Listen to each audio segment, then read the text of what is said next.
Good morning. आज का जो हमारा टॉपिक है वो है कैबिनेट कमेटी। कैबिनेट कमेटीज होती क्या है, पार्लियामेंट्री कमेटी से कैसे अलग होती हैं और इनकी ज़रूरत क्या होती है, इनके फीचर्स क्या होते हैं, इनके प्रीलिम से रिलेटेड फैक्ट क्या होते हैं, इनकी मेंस की अंडरस्टैंडिंग क्या है। ये सारी की सारी हम चीज़ें आज देखेंगे ताकि आने वाले जितने भी क्वेश्चंस हैं इससे रिलेटेड हम उन सभी को डील कर सकें और ज़्यादा से ज़्यादा मैथ मार्क्स फैच कर सकें। देखो, किसी कैबिनेट कमेटी जो ये वर्ड है ना, ये कैबिनेट वर्ड, ये तो मॉडर्न वर्ड है, मान लिया। बट ये इसका जो कॉन्सेप्ट है ना, वे एंशियंट कॉन्सेप्ट।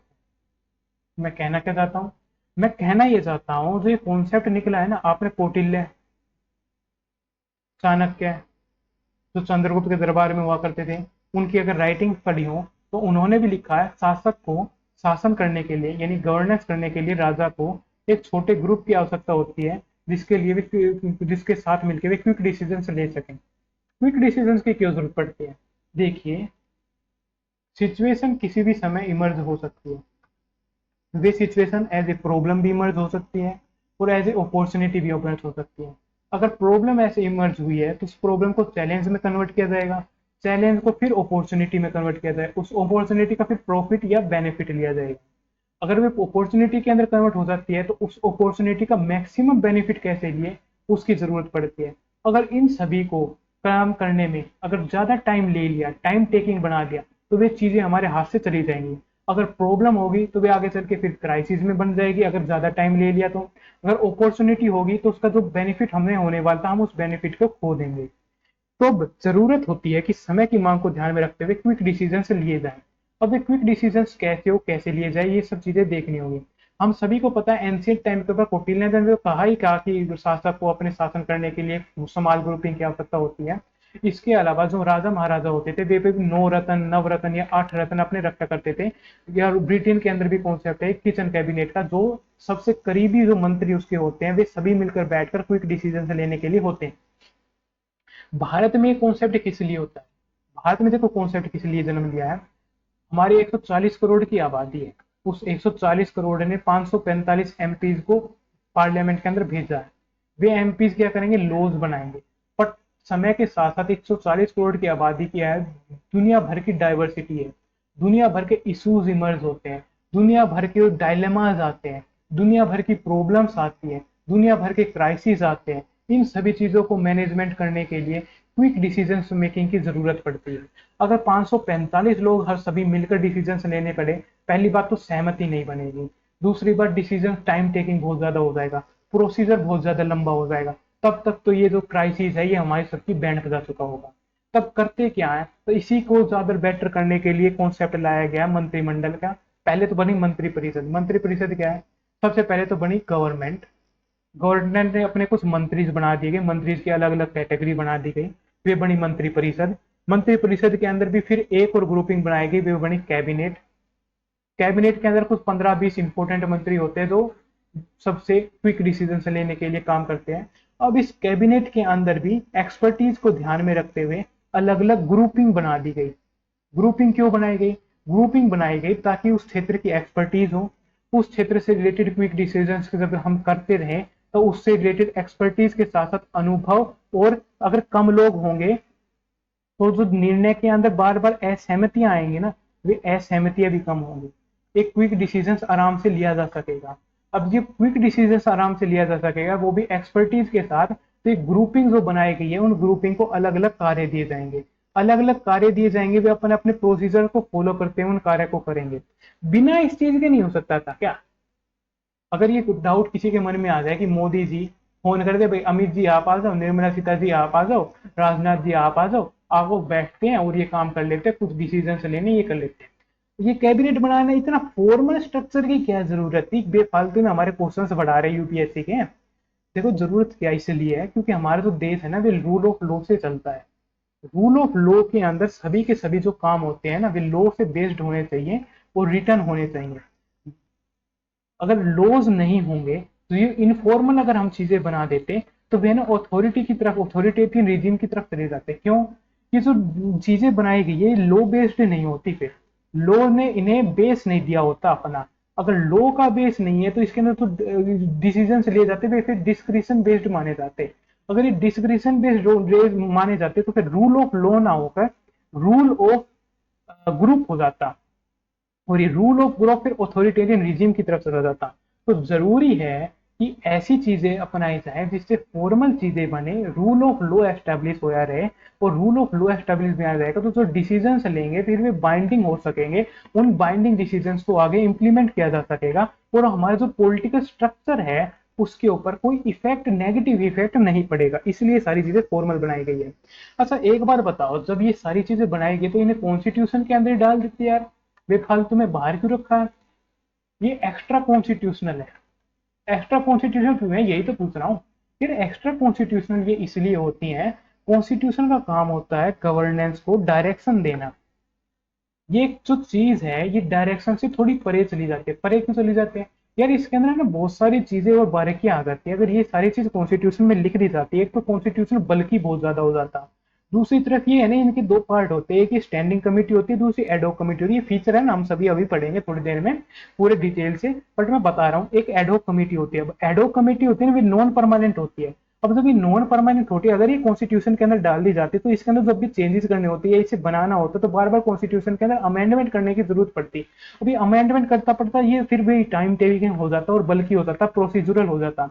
अभी टाइम टेकिंग हो जाता तो जो कैबिनेट कमेटी बनाने का जो उद्देश्य है कि टाइम टेकिंग ना हो, क्विक डिसीजन लेना, वे भी खराब हो जाता। तो ये इसीलिए इसे कॉन्स्टिट्यूशन में ना डाला गया है, बल्कि सिर्फ एक डायरेक्शन गवर्नेंस को इस तरह से दे दी गई है कि उनके पास इसकी पावर होगी कि ये अपनी कैबिनेट कमेटी इसको बना सके। अब कैबिनेट कमेटीज के फीचर्स क्या है, वे फीचर्स समझ लेते हैं तो प्रीलिम्स का अंदर आ सकते हैं। देखो इसका ना टेस्ट हो सकता है हमारे टेलीग्राम चैनल के ऊपर, तो आप इन सभी चीजों को ध्यान में रखें। ओके, पहला तो फीचर वही है कि एक्स्ट्रा कॉन्स्टिट्यूशनल है। एक्स्ट्रा कॉन्स्टिट्यूशनल है, ये इसका एक्सप्लेनेशन मैं कर चुका हूँ, ये कॉन्स्टिट्यूशन के अंदर क्यों नहीं रखी गई है। दूसरा फीचर ये है कि ये दो टाइप की होती है, एक स्टैंडिंग कमेटी होती है, दूसरी एडॉक कमेटी होती है। स्टैंडिंग कमेटी होती है ये स्थायी कहलाती है, और एडॉक होती है ये अस्थायी कहलाती है। क्यों? क्यों इसलिए जो स्टैंडिंग कमेटी होती है ना, वे परमानेंट नेचर की होते हैं। परमानेंट नेचर से मेरा मतलब है यानी ये हर साल बनाई जाएगी, हर साल बनाई जाएगी, यानी ये भंग भी हो रही होगी फिर तो। हाँ भाई, ये हर साल बनती है, हर साल भंग होती है, फिर बनती है। जब ये हर साल बन रही है, भंग हो रही है, बन रही है, तो फिर इसे परमानेंट क्यों कहते हैं? परमानेंट इसलिए कहते हैं, देखो स्टैंडिंग कमेटी मान लिया पार्लियामेंट्री अफेयर के ऊपर है, पार्लियामेंट्री अफेयर के अंदर ये हर साल बनाई जाएगी। इसके अंदर कुछ मेंबर्स डाले जाएंगे, 5-6 मेंबर्स। उन मेंबर्स को एक साल तक काम करने के लिए कहा जाएगा। फिर ये एक साल के बाद भंग होगी। भंग क्यों होगी यार? फिर जो मेंबर्स है ना, उन्हें दोबारा से रीऑर्गेनाइज करने की जरूरत पड़ती है। या तो कोई एक्सपर्टीज का नया मेंबर लिया जाएगा, या यही रखे जाएंगे, या इनमें से कोई हटाया जाएगा। तो रीऑर्गेनाइज करने के लिए भंग की जाती है। भंग करने के बाद इसकी, क्योंकि इसका नेचर परमानेंट है, इसे दोबारा एस्टेब्लिश कर दिया जाता है, दोबारा इसके अंदर मेंबर डाल दिए जाते हैं। तो ये ऐसे करके ओवरऑल देखा जाए तो ये फिर परमानेंट नेचर की कहलाती है। एडॉक कमेटी होती है, एडॉक कमेटी परमानेंट नेचर की नहीं होती है, नॉन परमानेंट नेचर की होती है। इसके अंदर क्या होता है कि ये अगर कोई इशू आ गया है, कोई मुद्दा आ गया है, कोई क्राइसिस आ गया है, कोई इंटरनेशनल क्राइसिस आ गया है, उससे रिलेटेड कोई इशूज निकल कर आया है, उस इशू को डील करने के लिए कुछ टाइम के लिए एक कमेटी बना दी जाएगी। वे कमेटी नॉन परमानेंट नेचर की होगी। जब तक वे इशू या प्रॉब्लम है उसका जब तक सोल्यूशन नहीं निकल जाता है, रेमेडी निकल जाता है, या कोई ठीक तरह से जो कार्य से असाइन किया गया है वे हो नहीं जाता, ये सिर्फ तभी तक रहेगी। जब ये कार्य पूरा हो जाता है तब इसे भंग कर दिया जाएगा और इसे दोबारा से एस्टेब्लिश नहीं किया जाएगा, इसलिए नॉन परमानेंट नेचर की होती है। तीसरा इसका फीचर है कि प्रधानमंत्री के द्वारा एस्टेब्लिश होते हैं, पीएम के द्वारा एस्टेब्लिश होते हैं। इसके जो भी मेंबर्स की अपॉइंटमेंट होते हैं पीएम के द्वारा, पीएम इसे असाइन करता है। ओके, चौथा इसका फीचर क्या है? चौथा फीचर है, वैसे तो इसके अंदर ज्यादातर कैबिनेट मिनिस्टर शामिल होते हैं, बट इसके अंदर जो नॉन कैबिनेट मिनिस्टर है उन्हें भी शामिल करने के लिए मनाही नहीं है। इसके अंदर कैबिनेट मिनिस्टर और नॉन कैबिनेट मिनिस्टर दोनों तरह के मिनिस्टर हो सकते हैं शामिल। ओके, अगला फीचर इसका ये है कि अगर इसके अंदर प्राइम मिनिस्टर मेंबर है तो प्राइम मिनिस्टर इसका हेड होता है, बट अगर इसके अंदर प्राइम मिनिस्टर मेंबर नहीं है तो दूसरे मंत्री वगैरह, कैबिनेट मंत्री वगैरह होते हैं, या तो होम मिनिस्टर हो गया, फाइनेंस मिनिस्टर हो गया, या डिफेंस मिनिस्टर होगा वगैरह, तो सीनियर मिनिस्टर होते हैं, वे फिर इस कमेटी को हेड करते हैं। ओके, अगला फीचर ये सिर्फ कंसिडरेशन नहीं करते बल्कि डिसीजन मेकिंग भी कर सकती है, इसके पास डिसीजन मेकिंग भी पावर होती है। ओके, अगला इसका फीचर ये है, एक तो वर्कलोड को कम करती है। वर्कलोड को करने के अलावा ये इन डेप्थ एग्जामिनेशन कर सकती है चीजों का। इन डेप्थ एग्जामिनेशन करने के अलावा ये कोऑर्डिनेशन बढ़ाती है चीजों के अंदर। कोऑर्डिनेशन के अलावा ये एक्सपर्टीज रखती है चीजों की। इसके अलावा एक जो सबसे बेहतर जो इनका कंक्लूजन निकालते हैं इन सभी फीचर्स का, ये होता है ये इफेक्टिव डेलीगेशन करने में सक्षम है। इफेक्टिव डेलीगेशन का मतलब क्या है, यानी शक्तियों को इस तरह से बांटा गया है ताकि इफेक्टिवली प्रभावी निर्णय लिए जा सके। इफेक्टिव का मतलब क्या, इफेक्टिव का मतलब होता है जो परिणाम लेकर आ सके, जो रिजल्ट ओरिएंटेड होते हैं, जिनका आगे चल के जो परिणाम है वे बेहतरी की ओर जाता है और पॉजिटिव आउटकम लेकर आता है। तो ऐसे डेलीगेशन को करने के लिए कैबिनेट कमिटीज है वे परफेक्ट साबित होती हैं। अब हमें देखना है कि ये लिस्ट क्या, मतलब कौन कौन सी कमिटीज होती है और इसके हेड कौन कौन होते हैं। तो पॉलिटिकल अफेयर की कमेटी होती है, इकोनॉमिक अफेयर की कमेटी होती है, उसके अलावा अपॉइंटमेंट की कमेटी होती है, उसके अलावा पार्लियामेंट्री अफेयर की कमेटी होती है, उसके अलावा सिक्योरिटी के ऊपर भी कमेटी होती है, उसके अलावा अकोमोडेशन लोगों के रहने रहने के एमपीज वगैरह के रहने के लिए भी कमेटी होती है, उसके अलावा इन्वेस्टमेंट एंड ग्रोथ के लिए भी कमेटी होती है, उसके अलावा एम्प्लॉयमेंट एंड स्किल डेवलपमेंट के लिए भी कमेटी होती है। अब ये जो कमेटीज पड़ी है इनके हेड कौन कौन होते हैं एक बार वे भी देख लेते हैं। अकोमोडेशन एंड पार्लियामेंट्री अफेयर, इन दो को छोड़कर जितनी भी ये कमेटी ने सबके हेड तो होते हैं प्राइम मिनिस्टर, बट ये जो अकोमोडेशन के हेड होते हैं वे होते हैं होम मिनिस्टर, एंड जो पार्लियामेंट्री की कमेटी है उसके जो हेड होते हैं वे होते हैं डिफेंस मिनिस्टर। याद रखना ये क्वेश्चन बनेगा, पर डिफेंस मिनिस्टर किसके हेड होते हैं और होम मिनिस्टर किसके हेड होते हैं, बाकी सभी कमिटीज के जो हेड होते हैं वे होते हैं प्राइम मिनिस्टर। ओके, अब हम देख लेते हैं एक एक करके ये कमिटीज और इनके फंक्शंस क्या है। तो पहली कमेटी कौन सी है, पहली कमेटी है हमारे पॉलिटिकल अफेयर की कमेटी। पॉलिटिकल अफेयर क्या हो गए यार, जितने भी पॉलिटिकल अफेयर है ना उनसे रिलेटेड ये काम करेगी।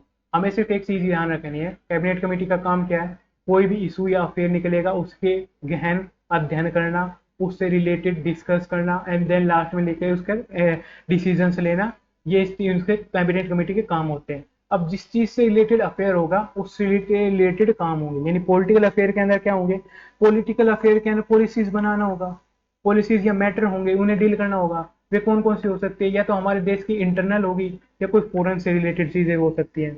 इसके अलावा दूसरी कमेटी है हमारी cabinet committee on economic affair, ये इकोनॉमिक से रिलेटेड जितने भी कार्य होंगे वे करेगी, इकोनॉमिक से रिलेटेड पॉलिसीज वगैरह के ऊपर डिसीजन लेने होंगे वे करेगी, कोऑर्डिनेशन करेगी गवर्नमेंट की इकोनॉमिक एक्टिविटीज के ऊपर।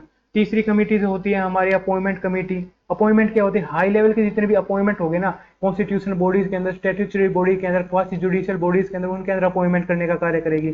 चौथी कमेटी होती है पार्लियामेंट्री अफेयर के अंदर, जो पार्लियामेंट के जितने भी अफेयर्स होते हैं, प्रस्ताव से संबंधित लेके अमेंडमेंट से रिलेटेड जितने भी काम होते हैं, एमपीज वगैरह को पत्र वगैरह भेजना, पत्र व्यवहार करना और लाइब्रेरी वगैरह की सुविधा, ये सारे जितने भी सारे काम होते हैं पार्लियामेंट्री अफेयर कमेटी करते हैं। पार्लियामेंट्री अफेयर कमेटी के जितने भी डील्स करते हैं मैटर, उनसे रिलेटेड इनका हेड होता है, वे इन सभी मैटर को ध्यान में रखता है।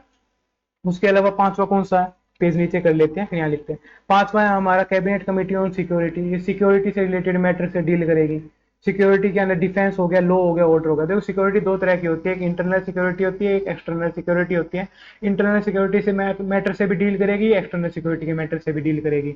छठी कौन सी होती है, कैबिनेट कमेटी होगी अकोमोडेशन के ऊपर। अकोमोडेशन से क्या मतलब होता है, जो एमपीज वगैरह का रहना खाना वगैरह होता है ये उसे देखती है, उसकी सुविधा होती है, क्योंकि बेसिक जो नेसेसिटीज है वे पूरी होनी जरूरी है, तभी तो वे देश के लिए आगे काम कर पाएंगे। उसके अलावा कैबिनेट कमेटी होती है हमारे इन्वेस्टमेंट के ऊपर, इन्वेस्टमेंट से रिलेटेड जितने भी ग्रोथ इन्वेस्टमेंट के कैपिटल का इनफ्लो है, एक्सपोर्ट का प्रमोशन है, एक्सपोर्ट की जो सब्सटीट्यूशन, यानी किसी देश ने अगर टैरिफ लगा दिया, अमेरिका ने टैरिफ लगा दिया तो उसका सब्सटीट्यूशन क्या निकाला जाए, इससे रिलेटेड जितने भी इश्यूज होते हैं, हमारे बिजनेस से रिलेटेड इश्यूज होते हैं, उससे डील करते हैं इन्वेस्टमेंट की कमेटी। अगली नेक्स्ट कमेटी है हमारी कैबिनेट कमेटी ऑन एम्प्लॉयमेंट और स्किल डेवलपमेंट के ऊपर। हमारे देश के अंदर देखो किसी भी देश के अंदर स्किल्स कैसे बनेंगी, उसे पहले जो हमें ह्यूमंस है उन ह्यूमंस को दो बेसिक सुविधाएं देनी होगी, पहले तो हेल्थ की, उसके अलावा एजुकेशन की। ये जब सुविधाएं दे देंगे तो जो इसके अलावा जो कुछ इश्यूज इमर्जिंग होते हैं, यानी पॉवर्टी का इशू और हंगर का इशू, इन दो को कम कर देंगे। ये सुविधाएं दे दो और ये दो इश्यूज कम कर दें, इससे क्या होगा, ह्यूमन है ना वे रिसोर्स बन जाएगा। इस रिसोर्स को आगे अगर इसकी कोई स्किल्स दे दिया जाए, कोई एक्सपर्टीज दे दिया जाए, किसी चीज के अंदर इसका काम कराया जाए, अनुभव मिल जाए, तो इससे आगे चल के कैपिटल बन जाएगा। जब ये कैपिटल बन जाएगा तब ये हमारे देश के बहुत ज्यादा काम आएगा, हमारे देश को ग्रोथ और डेवलपमेंट दोनों की तरफ ले जा सकेगा। उसके लिए जरूरी है इसके अंदर स्किल्स डाली जाए ताकि इसे कैपिटल बनाया जाए। उन स्किल से रिलेटेड हमारी एक कमेटी होती है, तो कैबिनेट कमेटी ऑन एम्प्लॉयमेंट और स्किल डेवलपमेंट कराती है। ये डील करती है सभी डेवलपिंग स्किल से रिलेटेड, एम्प्लॉयबिलिटी के वर्क से रिलेटेड और वुमेन वर्क फोर्स के पार्टिसिपेशन से रिलेटेड। अब इसके अलावा जो हमने पढ़ा था कि इन सब की हमें जरूरत क्या है, तो सेकंड एआरसी है, वे भी इसकी जरूरत को बताती है। इन सभी की हमें जरूरत क्या है। एआरसी क्या है? एडमिनिस्ट्रेटिव रिफॉर्म्स कमीशन, जो दूसरे नंबर का बना था, उसने भी कहा था कि एक ग्रुप ऑफ मिनिस्टर्स होना चाहिए जो अपने संख्या में कम होता है, ताकि वे क्विक डिसीजन से ले सके, जो रेगुलरली मीट कर सके और अपने जो सिग्निफिकेंट डिलेज और मेजर इशूज है, डिलेज को कम से कर सके और मेजर इशूज है उन्हें एड्रेस कर सके। इसके अलावा ये एक बहुत ही सिलेक्टिव इंस्टीट्यूशन यानी ग्रुप ऑफ मिनिस्टर्स की बात करती है जो आपस में कोऑर्डिनेशन कर सके। ये जरूरत होती है ना, कोई भी डिसीजन से लेने के लिए जरूरत क्या होती है? जरूरत होती है जो भी लोग इस डिसीजन को लेने वाले हैं उनके बीच में आपसी सहमति हो। सहमति कब बनेगी? जब उनके बीच में आपसी अंडरस्टैंडिंग हो। अंडरस्टैंडिंग जब कब डेवलप होगी? जब उनकी जो विचारधारा, सोचने की जो आइडियोलॉजी है वे सेम हो। और ये आइडियोलॉजी सेम कैसे हो सकती है? जब ये सेम हो सकते हैं, माना कि अगर एक अगर वे पॉलिटिकल पार्टी से रिलेटेड है, तो पॉलिटिकल पार्टी की डेफिनेशन के अंदर ही होती है कि पॉलिटिकल पार्टी के सभी मेंबर्स की आइडियोलॉजी सेम होगी। तो यहां से हमने इसे उठाया। कैसे? हमें चाहिए ऐसे लोग जिनकी आइडियोलॉजी सेम हो। जब आइडियोलॉजी सेम होगी तो उनके बीच में अंडरस्टैंडिंग डेवलप हो सकेगी। अगर अंडरस्टैंडिंग डेवलप हो सकेगी तो उनके बीच में कोऑर्डिनेशन बन सकेगा। कोऑर्डिनेशन बन सकेगा तो वे डिसीजन मेकिंग कर सकेंगे। डिसीजन मेकिंग कर सकेंगे तो वो वे जो चीजें हैं उनका प्रॉफिट ले सकेंगे और जो प्रॉब्लम है उन्हें सोल्व कर सकेंगे। इसीलिए हमें जरूरत है कि ऐसे ग्रुप से चीजें उठाई जाएं जो आपसी सामंजस्य बना सके। उस सामंजस्य को बनाने का काम करती है आइडियोलॉजी। तो सेम आइडियोलॉजी वाली चीजें, सेम आइडियोलॉजी होती है पॉलिटिकल पार्टी के अंदर। तो इसीलिए जरूरी है, यानी ज्यादातर देखा गया है कि कैबिनेट कमेटी जो मेंबर्स होते हैं वे सेम पार्टी के ही होते हैं। ओके, ये इसके पीछे के आधार भी है। जो सेकंड एआर से वे भी यही कहती है कि इसका जो कार्य है वे एक दूसरे को कोऑर्डिनेशन करते हुए चीजों का एम्पावरमेंट करना होता है। और ये एक दूसरे के साथ कॉम्पिटिशन, जो देश के अंदर है कॉम्पिटिशन, उसे बढ़ाती है कोऑर्डिनेशन करते हुए और एक्सपर्टीज को बढ़ाते हुए। इसके अलावा कमीशन जो है वे रिकमेंड करता है, जो हमने अभी थोड़ी देर पहले डिस्कस किया था, कि जो इश्यूज का है उसका जो रिजोल्व होने चाहिए वो जल्दी होने चाहिए। ये कहता है अर्ली रेजोल्यूशन ऑफ इश्यूज, यानी जो टाइम टेकिंग ना हो। जो हमने ऊपर पढ़ा था ना सेकंड एआरसीपी, बिल्कुल की बिल्कुल वही चीजें कि हमारे रिकमेंड करती है कि कैबिनेट कमेटी की जरूरत क्यों है, इसे बनाने की आवश्यकता क्यों है, इसकी अंडरस्टैंडिंग क्या है, इसके फीचर्स क्या है, प्रीलिम्स के फैक्ट क्या है। ये सारी चीजें हमने समझ लिए। इस तरह हमारा आज का ये टॉपिक भी कंक्लूड होता है। कल किसी दूसरे टॉपिक के ऊपर चर्चा करेंगे। Okay, thank you.